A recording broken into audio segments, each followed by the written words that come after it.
Hello, ladies and gentlemen. My name is Joe, and I will be your drop caller for this evening.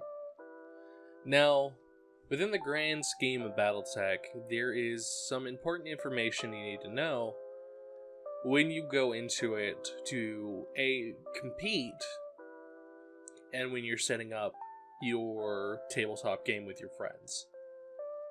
Now, this seems very much a minor thing, but it's actually kind of I wouldn't say major, but it's important.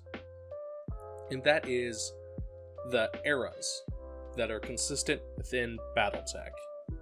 Now, for those of you who are just picking up the game, the eras are important because within Battletech's time frame, there are certain mechs and things that can and cannot be used pending on the time frame. For example, I can't bring a Mad Cat to a game that would be set into the Age of War. Or, for instance, I can't bring like a Mad Cat Mark IV into a game that focuses on the clan invasion. The two mechs literally sitting in front of me right now. And the reason for that being is because the technology hasn't been made yet. In like a game that would focus on historical battles, Battletech has its own way of doing so with technology.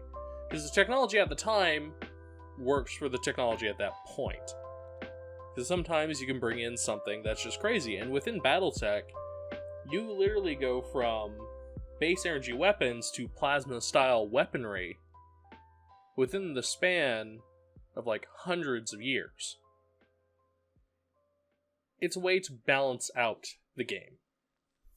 Now, the reason why this would be important for people who are looking for more of a roleplay-esque experience, these eras introduce a political environment, map layouts, again, technology levels, to the world. Now, with this, Battletech has a series of eras. Everything ranging from events that happened in 2005 to 3151. And it's just amazing how vast this is. I'm not going to go too in-depth on the eras themselves, because I feel like it's a much better read experience. Or when I come into a video that focuses on maybe era play, I will dive into a couple of them to fully flesh out that experience. But with that being said, I'll tell you the eras that there is, and it'll probably clarify some things. So within Battletech itself, we have, starting around 2005, is the era of Star League. Now, this covers the Age of War and the fall of Star League itself. I mean, straight up from the introduction to the Maquis to the Americivil War when everything collapsed and the Succession Wars began. That's what it covers. Then going into that, we have the Succession Wars. This is literally the exodus of the Star League Defense Forces, and it leads up to pre-clan invasion. Then of course we have the clan invasion era, which pretty much goes into the march for Terra from the clanners' point of view, up until the fact that they find out that the Innersphere smacks back, and they kind of get their shit pushed in a little bit.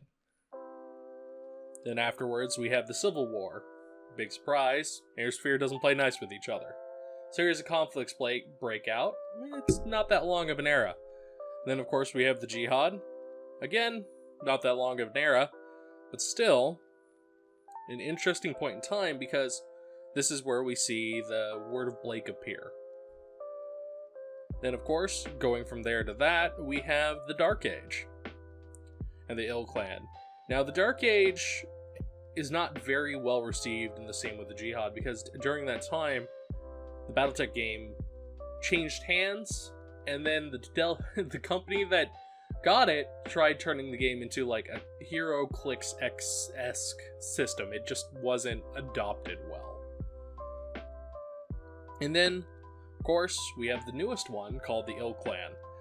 This is the one currently being worked on in the time frame for Battletech. This is the 3151 onward, and it hasn't ended yet, so we don't have an exact end year for it. But this literally covers events that happened in 2005 all the way up to 3151, and within that span, there's such a wide variety for stories to be crafted in like spots where you can do tournaments. Now, of course, you can always play using whatever. You can have technology from any era, throw it on the board, and go, as long as you have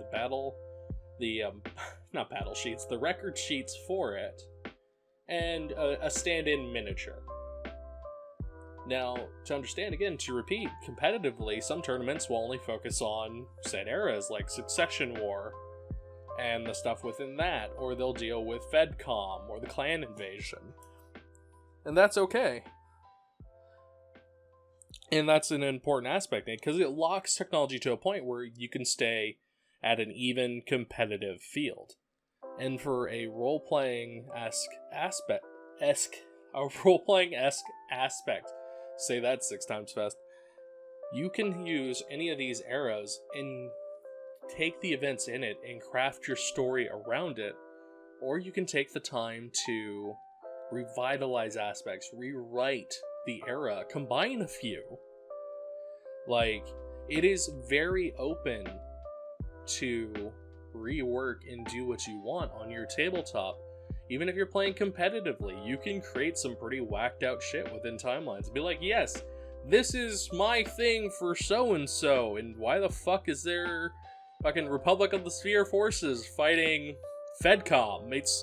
It makes no sense, but it opens itself up to some pretty interesting fucking scenarios. And still, though, again, what you guys do on your tabletop is what you do on your tabletop. I'm just here to help lay the fields and hopefully give you guys ideas and give you a little tool or nugget of information to use. Till next time, it was my pleasure being your drop caller, and I'll see you guys next time. Bye.